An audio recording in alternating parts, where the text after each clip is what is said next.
His Divine Grace A.C. Bhaktivedanta Swami Prabhupada. The movement he started is now known to millions around the world, yet he himself remained in the background. Without personal ambition, he worked humbly to spread Krishna consciousness, devotional service to the Supreme Personality of Godhead. Yet his achievements and personal character did not go unnoticed. The world's leading scholars and religionists praised his unique contribution, and thousands grew to love him as their dearmost friend and well-wisher.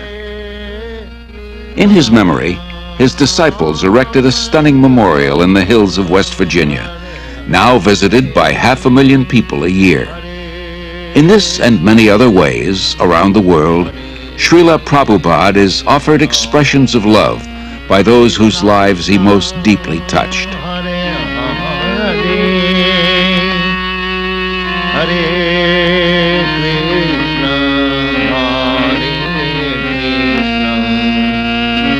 Krishna Krishna Hare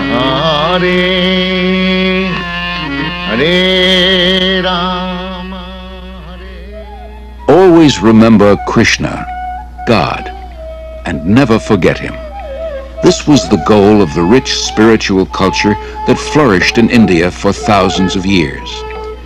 Even today, Lord Krishna is remembered and glorified through monumental achievements in architecture, art, drama, music, dance, and philosophy.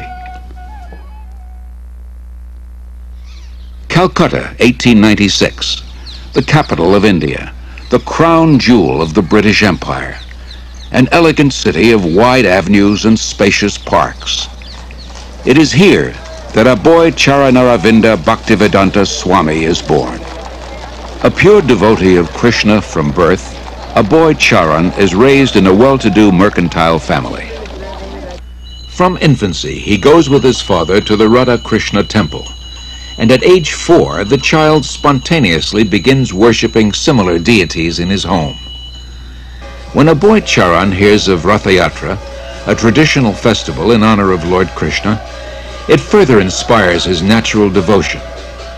With his father's help, every year he holds his own small celebration, drawing the neighborhood children into the festivities. At age 8, Aboy Charan enters the nearby Mati Lal Seal School. After graduation, he attends Scottish Churches College, one of the most respected in Calcutta. At the time, Mahatma Gandhi is organizing his countrymen in a nationwide boycott of everything British. Gandhiism is surging through India, uniting her in a massive non-cooperation movement. Sensitive to British subjugation of India's culture and people, Aboy Charan becomes an early supporter of Gandhi's movement. But 1922 marks a turning point in Aboy Charan's life. He meets Srila Bhaktisiddhanta Saraswati Goswami, the greatest devotee of Krishna of his time. Srila Bhaktisiddhanta belongs to the disciplic succession of spiritual masters extending back to Lord Krishna himself. He convinces Aboy Charan that Krishna's spiritual message transcends India's dependent position. Nothing is more important. He requests Aboy Charan to spread Krishna consciousness in the Western world. Aboy Charan hears and is deeply impressed. By this time, Aboy Charan has a growing family. He moves to Allahabad and starts a successful pharmacy. All the while, his spiritual master's words remain implanted in his heart. In 1933, he becomes a disciple of Srila Bhaktisiddhanta, who comments, "He will do everything in due time." 3 years later, Srila Bhaktisiddhanta leaves this world, after again requesting Aboy Charan to preach in English. Aboy Charan takes his words to heart and starts writing prodigiously. In 1944, he single-handedly begins publishing and distributing Back to Godhead, a fortnightly. The first issue addresses the crisis of war. The Second World War within 20 years is scourging the earth. Back to Godhead points out that people throughout the world want an end to war. But so often they want God's kingdom without God. and they cannot have it. All our plans will be doomed to failure by our own selfishness unless we turn to God. After the war, Aboy Charan moves to Jhansi and founds the League of Devotees. He prepares a charter for an international organization, its members dedicated to a peaceful, God-centered life. Acharya Prabhakar, his first disciple, remembers. शिक्षा लेने के लिए, दीक्षा लेने के लिए उन्होंने प्रश्न किया. He was always teaching Krishna consciousness, and people came to him for knowledge. After hearing from him, many wanted to become his disciple. He told them, I can make you my disciple, but first you please chant the names of God and give up cigarettes, meat-eating, illicit sex, and gambling. But few people would agree to give up these habits. Then he said, Indians are imitating the Westerners. I will make disciples in the West. Then when the Indian people see Westerners following religious principles, they will also follow. Following tradition, at age 58, Aboy Charan retires from family life, and 5 years later accepts the renounced order. He is now known as A.C. Bhaktivedanta Swami. He lives alone in the historic medieval temple of Radha Damodar in Vrindavan, engaged in deep studies and writing. It was in Vrindavan that Lord Krishna revealed his pastimes 50 centuries ago, and saintly persons throughout the ages have worshipped this land as the most sacred on earth. Unlike other holy men who live there, Bhaktivedanta Swami is not thinking of retiring. For him, Vrindavan is a source of inspiration, an ideal place to chant, worship, and write. Here he begins work on his life's masterpiece, translation and commentary on the monumental devotional classic Srimad Bhagavatam. Bhaktivedanta Swami calls it a cultural presentation for the re-spiritualization of the entire human society. But often he leaves Vrindavan to print his magazine and books in nearby Delhi. Traveling takes time and tolerance, but Bhaktivedanta Swami accepts it as part of his spiritual mission to broadcast devotional service to Lord Krishna. He writes, our leaders have carefully set aside the treasure house of India's spiritual asset, and they are imitating the Western material way of life. But people are more unhappy than ever before because of the exclusion of the most important part of life, the spiritual aspect. In Delhi, Bhaktivedanta Swami personally distributes copies of Back to Godhead, and with small donations struggles to maintain the publication. He regularly sees Surendra Kumar Jain, a printer. It was somewhere in the month of February 1956 that I first met Prabhupada. He came to my press for getting the magazine printed, Back to Godhead. I found that it was not very easy for him to collect money. He would come to the press practically every day, and after the printing was done, he would do everything himself. But he was a dedicated person, a very committed person. And at the times when he was not in a position to pay the bills, I would ask him, why are you running this? Why don't you stop it? He would say, no, it is my mission. And one day, Surendra Kumar, you will see that I will succeed in my mission. By 1964, Bhaktivedanta Swami completes 3 volumes of Srimad Bhagavatam. Prime Minister Lal Bahadur Shastri lauds his accomplishment and recommends his books for placement in India's public libraries. Sumati Morarji, chairman of the Scindia Steamship Company, gives contributions for printing Bhaktivedanta Swami's books and arranges for his passage to America. And he used to come every evening. And one day he said that he would like to go to America. I was surprised. I said, Swamiji, don't go there. You are too old to go and it will be too cold for you. Still he insisted. So I said, all right. So I made arrangement for him to go by Jaladuta. On way, while he was passing through Suez, that day was Lord Krishna's birthday, and he gathered all the people on board the ship, all the crew members, officers, and recited some shloka, and then some prasad was distributed to them and all that.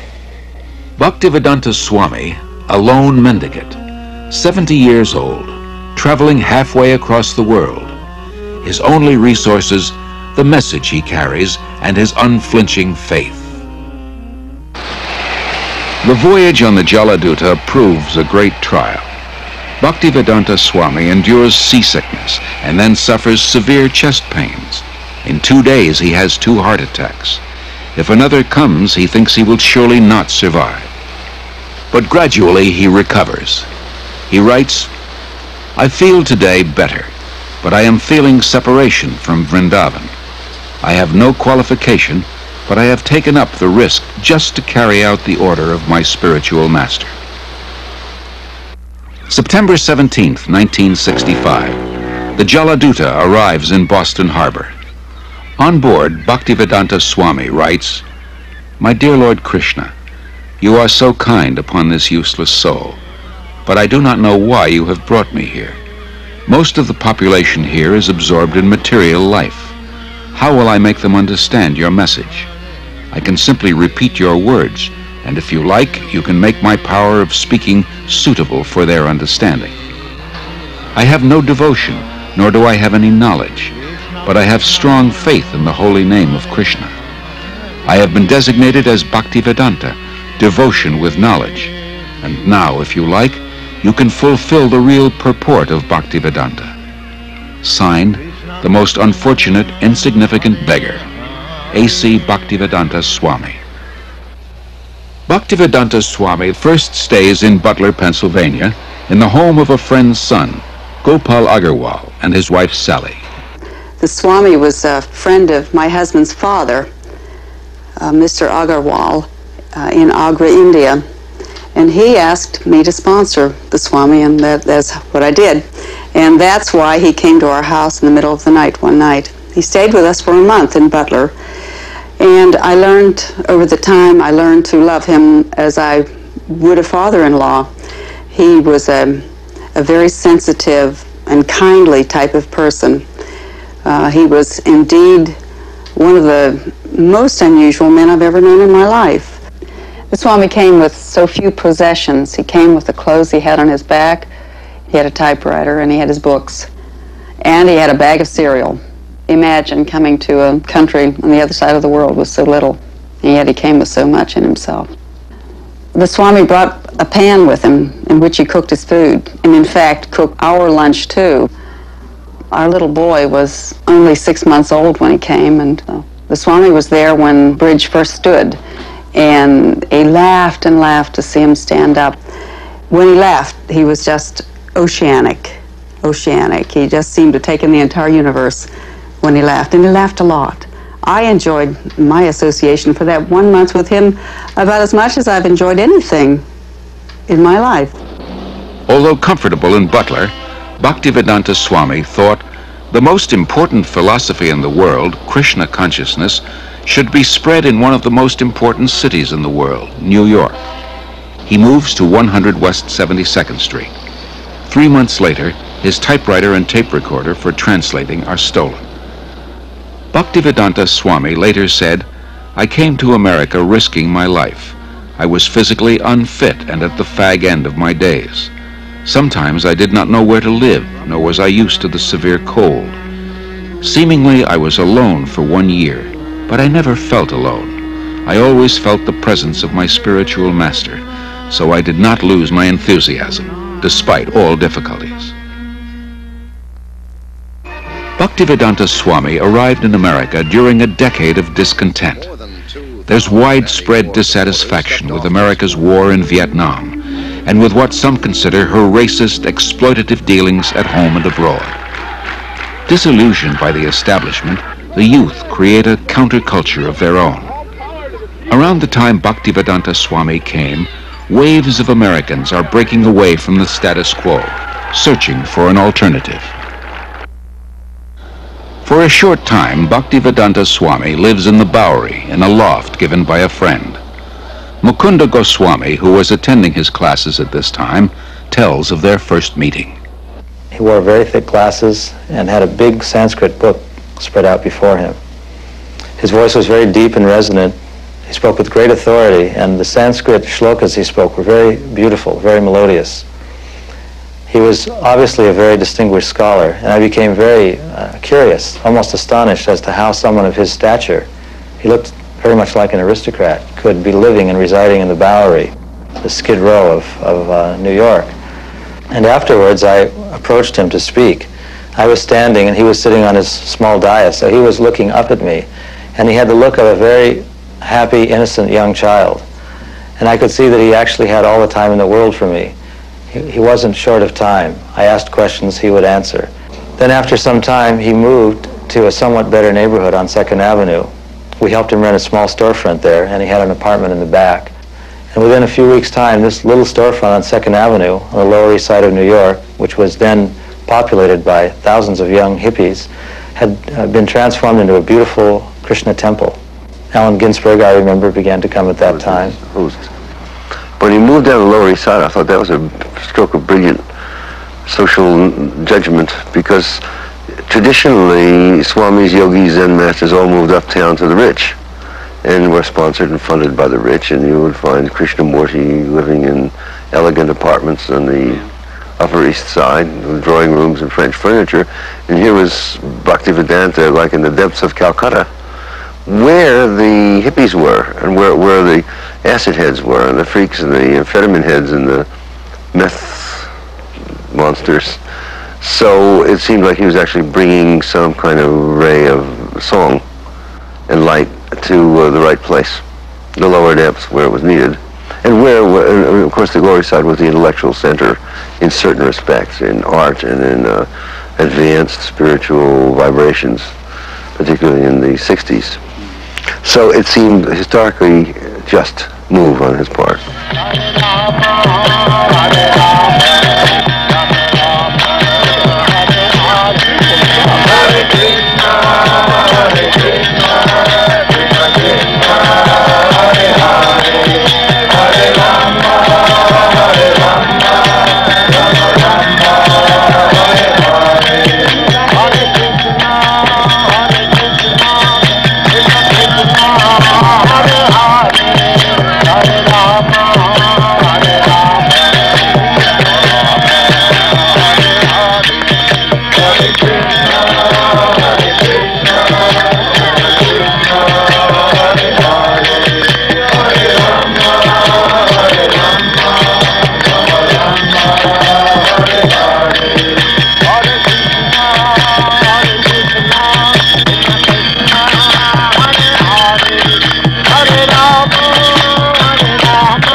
Told me about Love Celebration at Tompkins Square Park, which was last Thursday, or Thursday before last.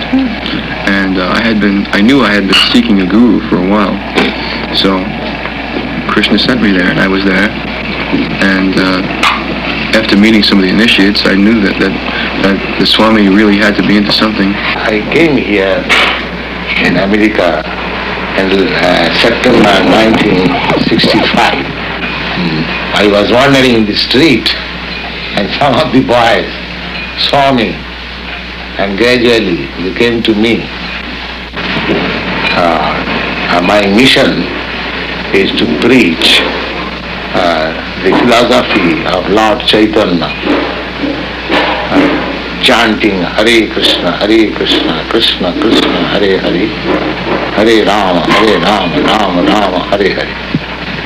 This transcendental vibration will cleanse the dirty things of the mind. It doesn't matter what he is. This transcendental vibration is equally appealing to everyone without any question of language, nationality, creed or caste. Because it is coming forth from the depth of the soul. Krishna was all along preparing something, Bhaktivedanta Swami later wrote, and he brought you to me one by one, sincere boys and girls, to be trained in Krishna consciousness. Now I can see that it is a miracle. Otherwise, one old man with only a few books to sell for barely getting food, how could he survive, what to speak of introducing a God-conscious movement in a materialistic society? For Bhaktivedanta Swami, these are happy days. Singing and speaking with the vigor of a young man, he brings the Hare Krishna movement into the public eye, by chanting in the parks, by distributing Back to Godhead magazine, by holding free Sunday love feasts. Many are attracted. His hopes for the future expand without limit. The Hare Krishna movement has taken root.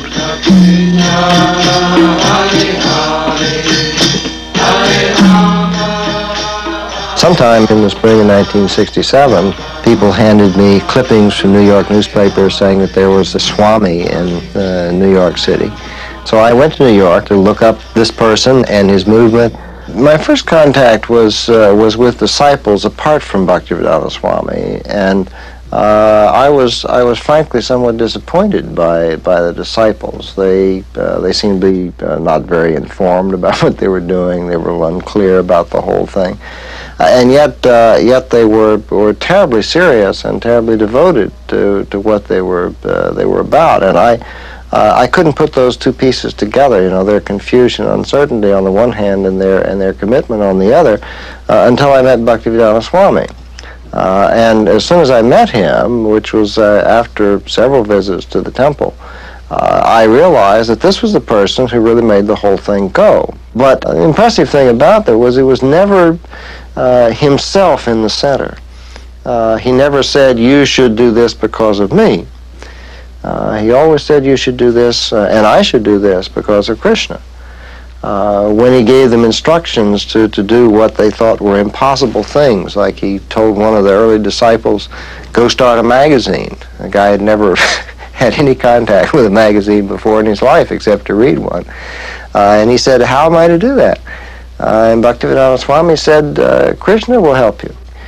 He was just astonishing in terms of the personal impact that he had on people, the way that he was able to give them confidence in themselves, but more importantly, give them confidence that there was a guide who was leading them and would give them the strength that they needed.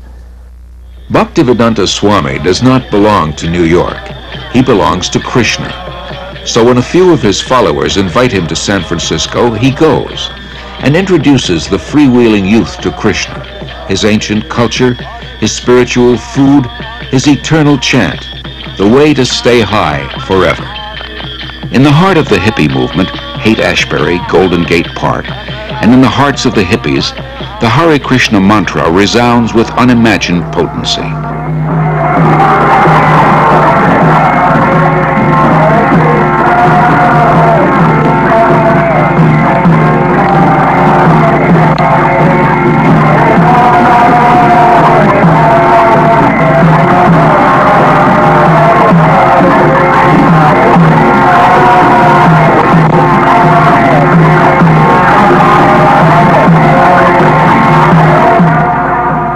As in New York, Bhaktivedanta Swami gathers sincere followers. The Hare Krishna movement begins to grow. Bhaktivedanta Swami becomes respectfully known as Prabhupada, meaning one at whose feet the masters sit.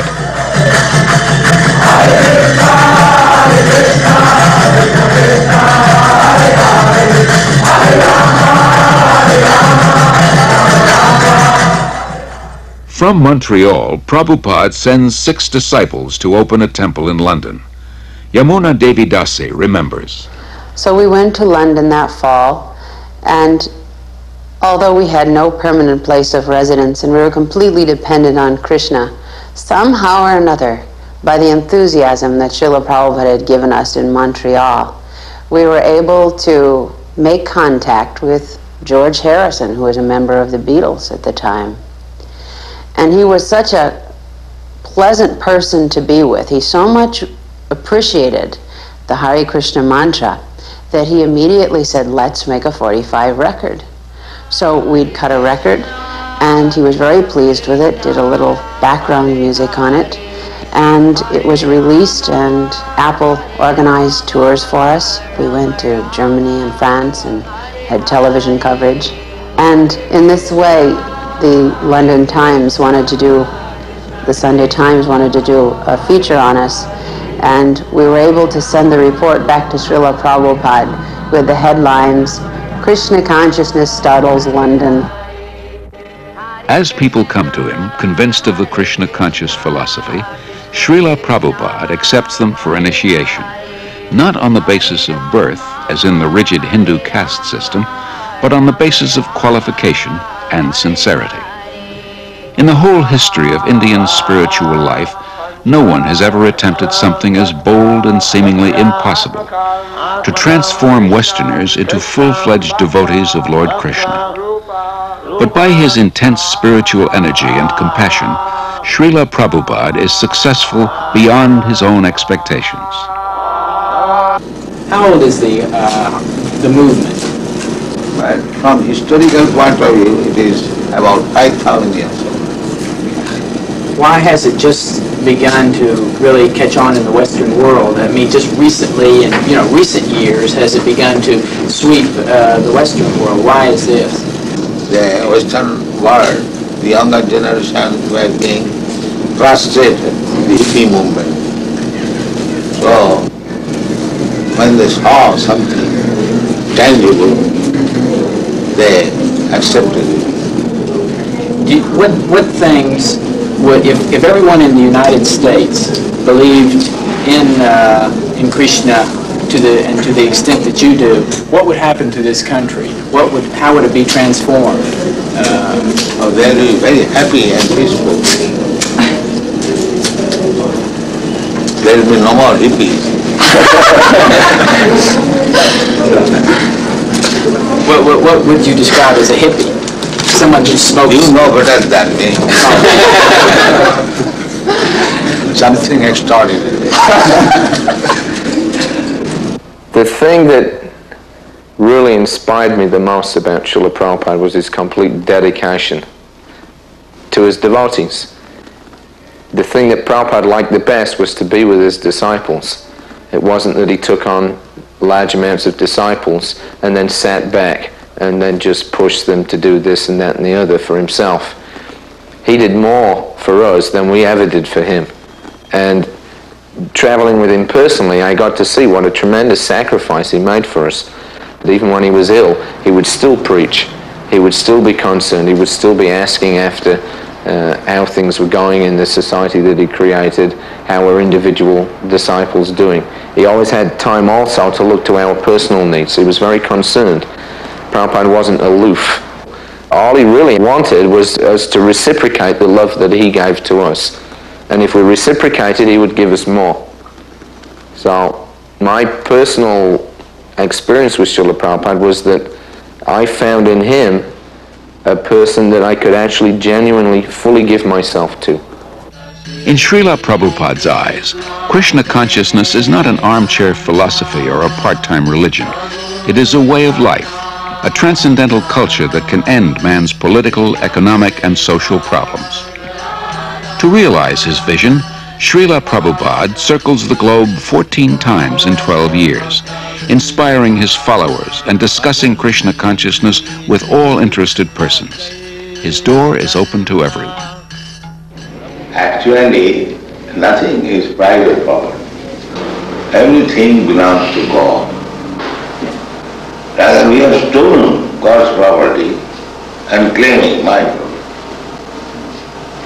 And in Australia,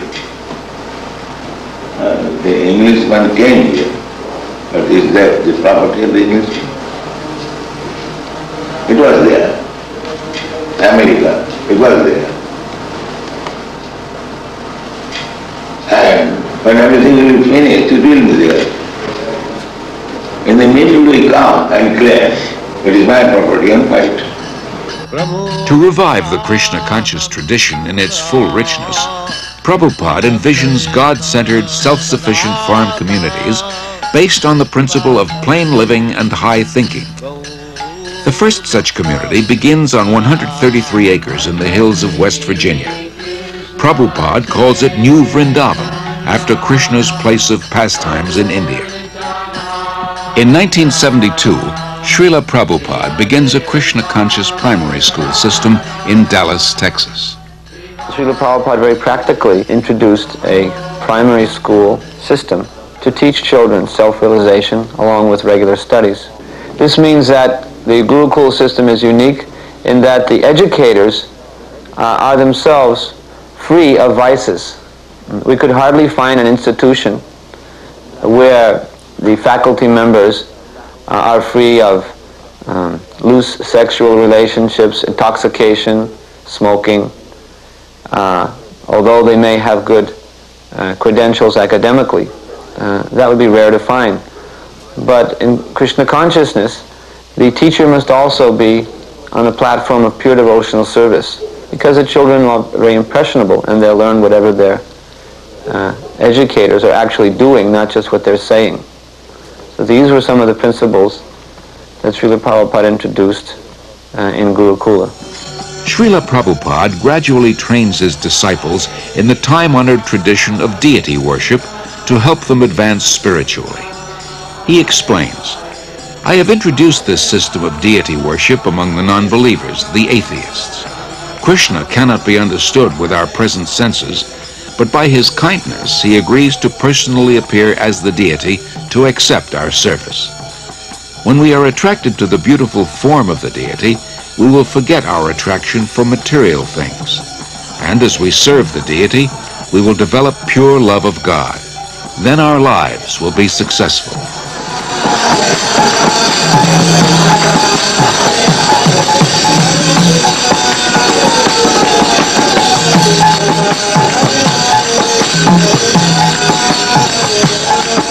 In Melbourne, Australia, Srila Prabhupada worships Lord Chaitanya, a divine incarnation of Krishna. By Chaitanya Mahaprabhu's mercy, we have installed the deity here in your country. We are very fortunate that Chaitanya Mahaprabhu has come to your country to teach you how you become free of all anxieties. This is Chaitanya Mahaprabhu's mission. Everyone is full of anxiety, but everyone can be free from all the anxieties if he follows the path chalked out by Sri Chaitanya Mahaprabhu. As people are fallen in this age, the method also has been offered very simply. They have been recommended simply to chant the holy name of God. That's all. For 5 years after first arriving in America, Srila Prabhupada presents Krishna consciousness primarily to Westerners, from housewives to hippies to heads of state. Then, in November 1971, after a world tour, he returns to Delhi with some of his followers. The mayor receives him with the fanfare that greets a homecoming patriot. Prabhupada quotes Lord Chaitanya, "It is the duty of those born in India to benefit others by spreading Krishna consciousness. This is India's greatest glory, her unique gift to the world." 30,000 Indians gather nightly at the Delhi fairgrounds to see the Western devotees and hear Prabhupada speak.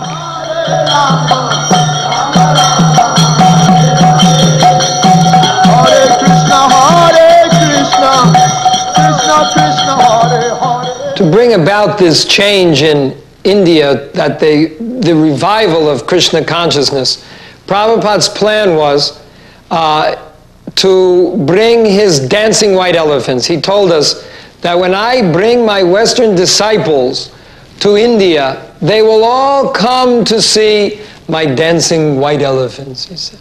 So we were actually very fond of being Prabhupada's dancing white elephants. We took that as the special mercy of Prabhupada on us, that we could be his dancing white elephants and help him in any way we could to preach Krishna consciousness in India.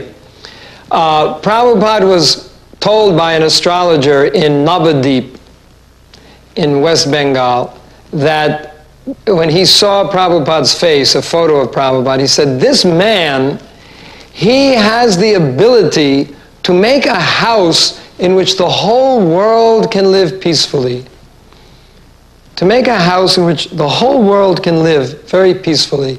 And when I told Prabhupada that, he said, yes, that is my mission, that within Krishna consciousness, the whole world can live peacefully. While the Hare Krishna movement spreads worldwide, Srila Prabhupada wants to nurture its roots in India. He journeys to Mayapur, West Bengal, the birthplace of Lord Chaitanya. It was Lord Chaitanya who inaugurated, 500 years ago, the congregational chanting of God's holy names. In Mayapur, devotees purchase a small tract of land and start constructing an international guest house. For a handful of devotees who know nothing about construction, this is not an easy task. Srila Prabhupada directs and encourages them. For ourselves, he says, we are happy and satisfied living in a grass hut. But if we simply have a hut, who will come here? The more we develop our land, the more people will be attracted. Prabhupada plans to build a temple of understanding to house the world's largest planetarium, and around it, a spiritual city with schools, shops, farms, and many temples for worshipping Lord Krishna. Within the hearts of India's people is a natural respect for the eternal Krishna-conscious culture. Many come forward to take part in Srila Prabhupada's movement and accept initiation from him. No one should go hungry within a 10-mile radius of the temple, Prabhupada instructs. In March 1972, devotees start the ISKCON Food Relief Program, distributing prasad, vegetarian food offered to Lord Krishna. As the Mayapur project develops, Prabhupada invites his disciples from 6 continents to join together yearly on the anniversary of Lord Chaitanya's appearance. Prabhupada wants them to be purified and inspired by remembrance of the Lord in his holy land. In Vrindavan, Srila Prabhupada treats his followers to a guided tour of the holy places and personally relates Lord Krishna's pastimes. The devotees relish a bath in the sacred waters of the Yamuna River.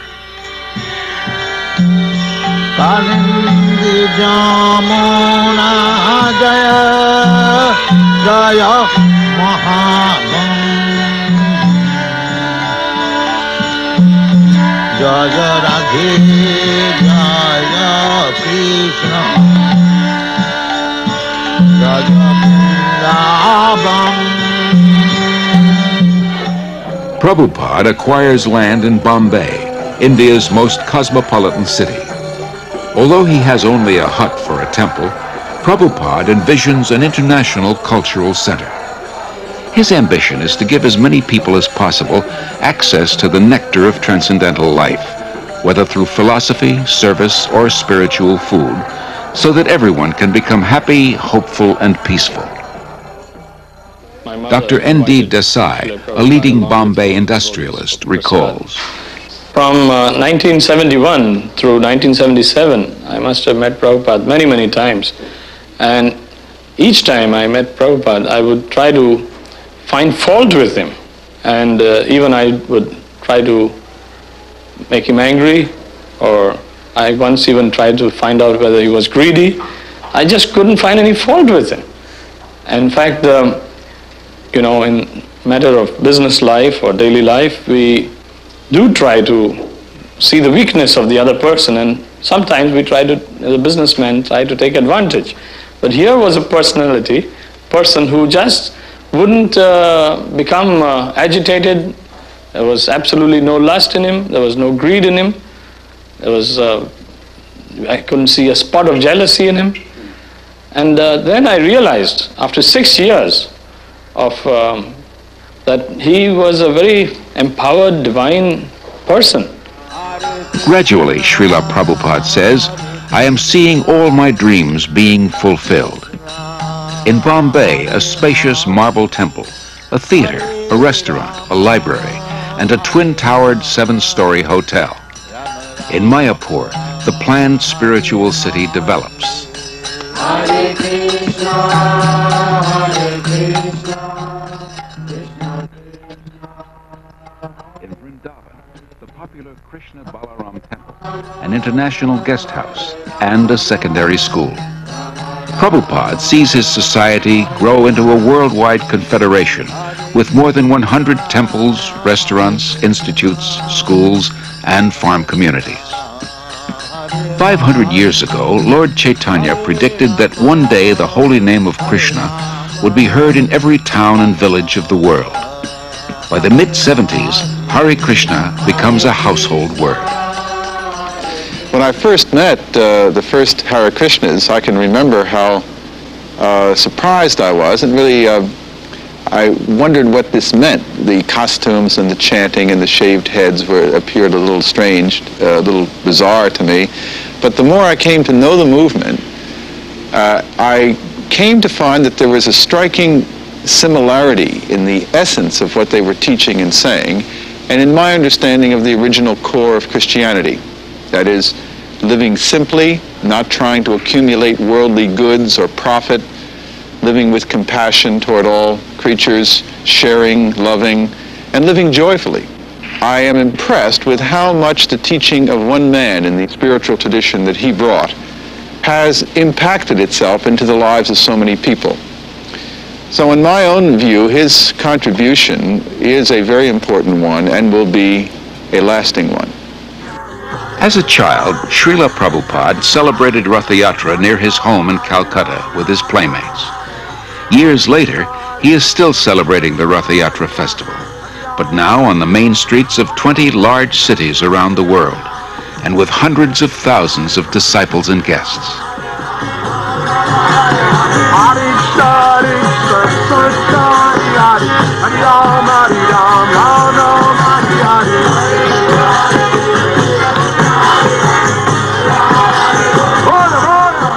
People follow, imitate Americans. I am traveling all over the world. Everywhere I see they are trying to manufacture the skyscraper building, imitating your country. So, if you kindly become Krishna conscious and chant and dance in ecstasy, emotional love of God, the whole world will follow you and it will be Vaikuntha, there will be no more trouble. Thank you very much. Hare Krishna,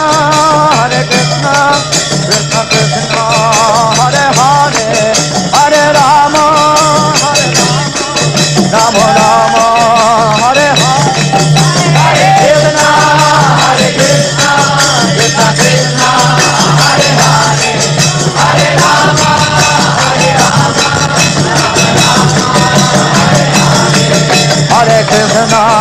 Hare Krishna, Krishna Krishna, Hare Hare, Hare Rama, Rama Rama, Hare Hare, Hare Krishna, Krishna Krishna, Hare Hare, Hare Rama, Rama Rama. Whether before huge crowds or a few disciples or alone, Srila Prabhupada's mood of devotion prevails.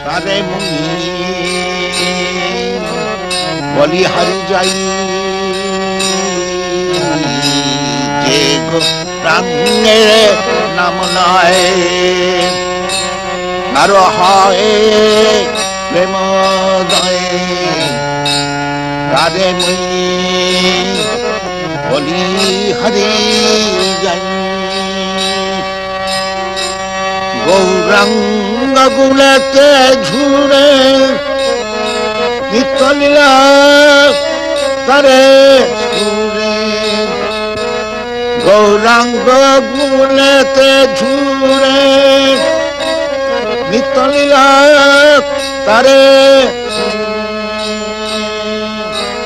se jana bhakti hari.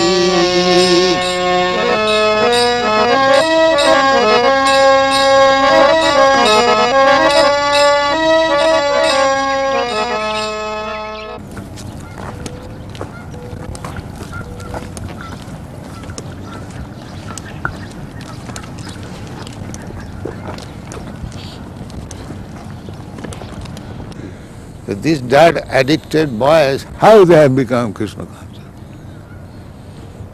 That is his wonderful thing. After his walk, Srila Prabhupada greets the deities of the Supreme Lord, offers obeisances, and lectures on a verse from Srimad Bhagavatam.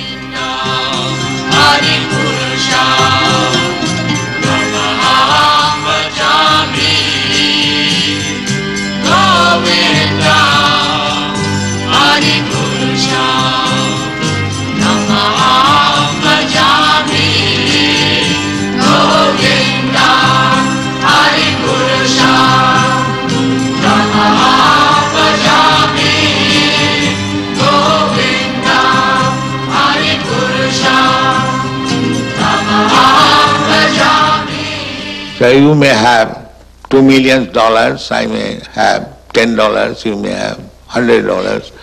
Everyone has got some riches. That is admitted. But nobody can say that I have got all the riches. That is not possible.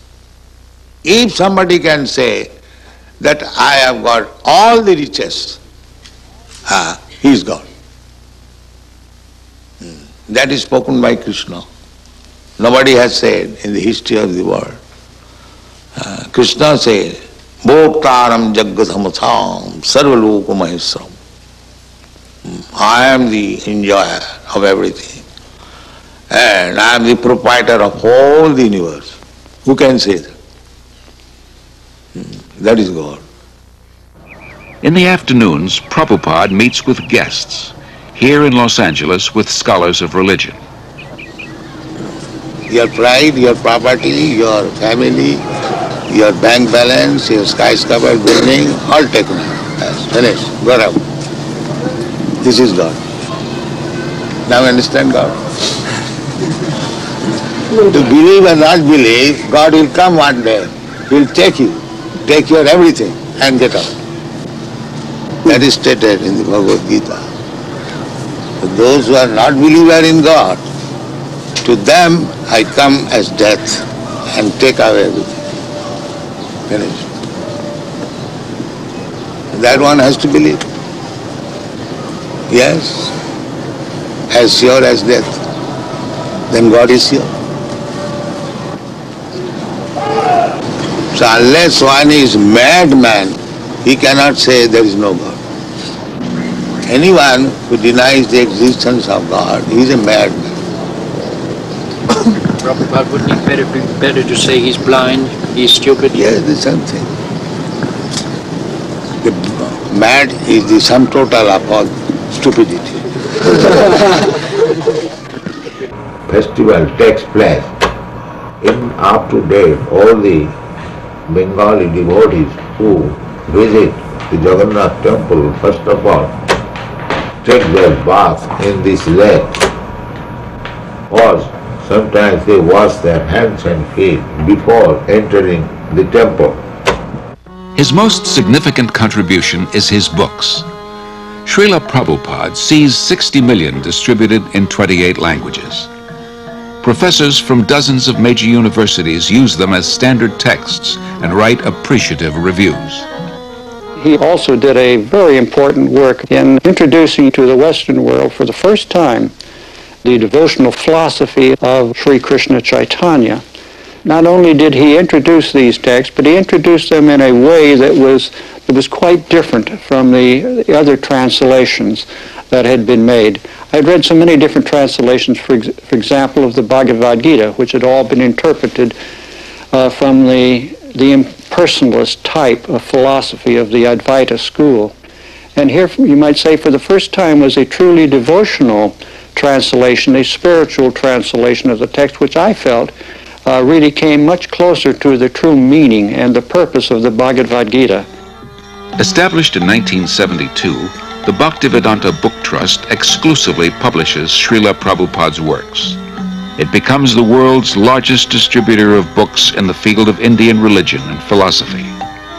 For Srila Prabhupada, the transcendental knowledge in these books forms the basis of the Hare Krishna movement, a movement prophesied to grow for the next 10,000 years. In 1977, despite his failing health, Srila Prabhupada continues traveling and teaching. February 1977, the world's largest pilgrimage, Kumbh Mela in Allahabad, India. Millions gathered to bathe in the holy Ganges. Although physically weak, Srila Prabhupada attends. His disciples perform kirtan and distribute books and Back to Godhead magazines. Practically from the very beginning, Srila Prabhupada gave us notice that he would not always be with us. Of course, it was only a few months after he opened the storefront on 26th Second Avenue that he became very ill, and he had that heart attack or whatever it was, and it seemed even at that time that he might leave then. And he warned us. He said, I am an old man. I may leave at any moment. The notice is already given. 70 that has already passed. So Prabhupada was never under any illusion that he would remain forever in this world with us. But he said, my instruction will remain. And he trained us from the very beginning to follow his instruction and to use our individuality to execute his instruction for the glorification of Krishna. Although his illness steadily worsens, Srila Prabhupada speaks nightly at a program in Bombay. In May, he journeys to Rishikesh at the foot of the Himalayas to try to regain his health. There he continues to instruct his intimate disciples. Then in October, Srila Prabhupada returns to his old home Vrindavan to spend his final days.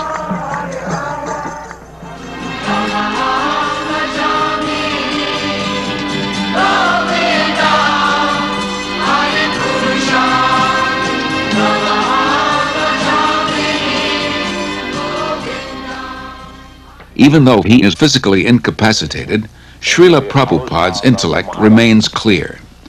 He continues dictating translations and comments on his life's work, Srimad Bhagavatam, until days before he departs from this world. Everything is active, moving by the supreme desire of Krishna. This consciousness is Krishna consciousness. November 14th, 1977, His Divine Grace A.C. Bhaktivedanta Swami Prabhupada passes on.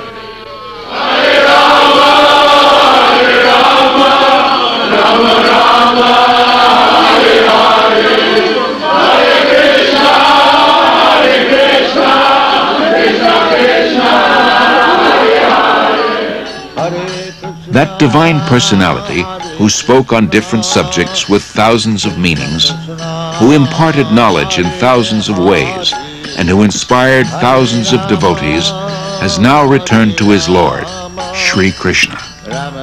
Being kind to his devotees, Lord Krishna gave them the association of Srila Prabhupada. Being independent in his desires, the Lord has now broken that association. Yet Srila Prabhupada remains. He lives forever in his teachings, and he lives forever in the hearts of his followers as their ever well-wisher.